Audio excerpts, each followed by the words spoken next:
Hi, I'm Mark, and welcome back to Remarkable Reverse Mortgage. This video is about your children's inheritance. When I was young, there was kind of a rolling joke. You would be driving along on the back of an RV, you'd see a bumper sticker that said, "We're spending our children's inheritance." Now that I'm on the other side of that coin, I don't have the bumper sticker. So let's talk about the reality of that. There's a disconnect so frequently between what parents want to do with their home and what the children want to do with their home. In my career, I'm yet to see some adult children who say, "Hey, I want the home."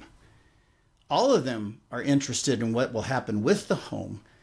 So I'm wondering, how well have parents communicated with their children their wishes, and how well do the parents know what the children want to do? I think that's the big issue. So let's call it the big bugaboo. Is what do the parents want? What do the children want?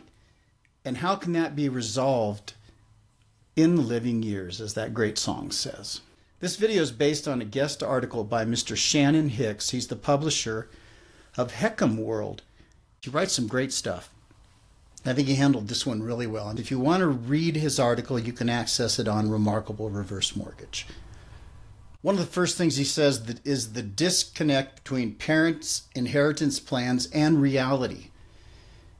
That is very common, as I mentioned earlier, that not a lot of people have really spoken as a family what they want to do with the family resources, with mom and dad's house, with their wealth. A Fannie Mae survey of older Americans last year confirmed 62% are saying they want to leave their home to their family or their children. We know the home represents a legacy. There's memories. They grew up there. There's little marks on the door where I understand that. That's all true. Right now I'm in a bedroom that my boys grew up in. I understand that sentimentality.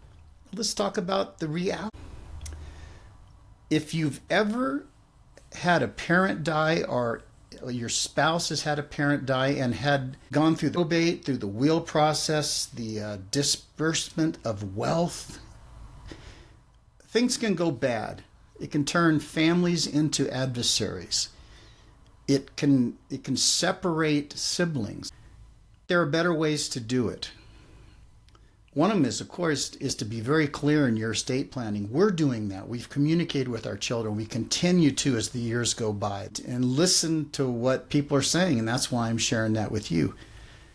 How about another option? I think is one of the best solutions to alleviating the problem of wealth. Now, we're not talking about a legacy of love and care. Those things do not involve money, of wisdom, of passing those. But what about the money? What about the money you have in your home that you want your children to have? I guess there's two questions. Do you want them to wait until you're dead and gone, or beyond the place where you can even understand what's going on with your family? Or B, do you want to share it and enjoy it now and from this point forward, or as soon as possible? I think those are the two questions. Wait till you're done, or do it now when you still have a whole lot more to do. So let's look at the options. Well, first thing, discuss it with your children, what they would like to do. If you want to give them their home, do they want your home? Do they want to stay in it? Are they going to be able to pay for the upkeep, for the taxes, the HOA? And if they're against you doing a reverse mortgage, what is their plan for helping you when you need the money that you probably could use from your reverse mortgage? Do they have the resources? Are they willing to make up the difference to fill in the gaps? We came up against that with my parents, so I know that firsthand. And if the children are strongly resistant to a reverse mortgage, what other options are there for you, or what other options are they willing to? I mean, the only other option is to take out a HELOC. Then you're going to have a payment, you're going to have qualifications, you're going to have those issues. Are they willing to stand behind that, or to dip into their pockets? What's the plan B if it's not a reverse mortgage? I haven't seen a lot of great plans. So here's some of the options you have. Let's call this the living inheritance options. face it, we all want to remain financially independent. We want to stay in our home. We want to be healthy. The joke amongst my clients and my borrowers is they all want to go out of their house toes up if possible. They love where they live, and where they want to live where they love and what they love, and live with their memories, live with their stuff. That's one of the beautiful things of growing older, and I understand that more every year, every day for that matter.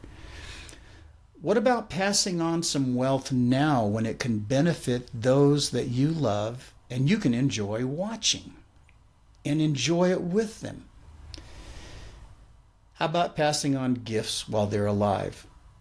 That could be family vacations, activity, helping with financial emergencies. You could provide cash for the down payment on a home. I've had several of my borrowers do that so their kids could get into homes. And getting into a home in the Denver, Colorado area is difficult because they're very expensive. How about paying off all or part of your grandchildren's tuition? I heard somewhere that about 1/3 of all school bills are either being paid by or were co-signed for by grandparents. Isn't that astonishing? I've seen that on credit reports.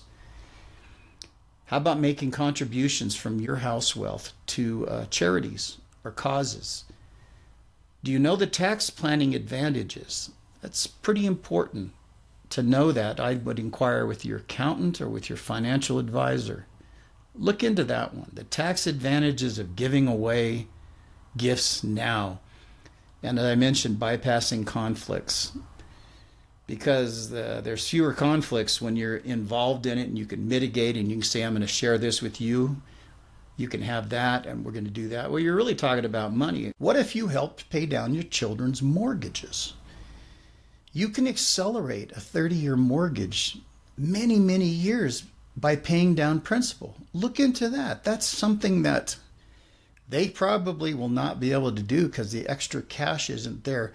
If it can give them a head start, the kind of head start that many of us had when home prices were less, when things were a little different. So that is a very viable option. So you can look into life insurance policies. There's a lot of great ideas. But the bottom line is, what can you do to bless those you love using money, using cash?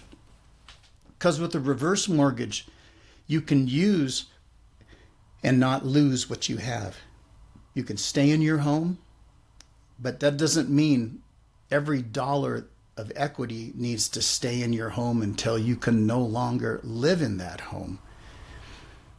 Share it in the living years. I share some version of this with every person I've ever done a reverse with, and it's been beautiful to see some of the ideas and people catching on to that. So thanks for stopping, looking, and listening. This is Mark with Remarkable Reverse Mortgage.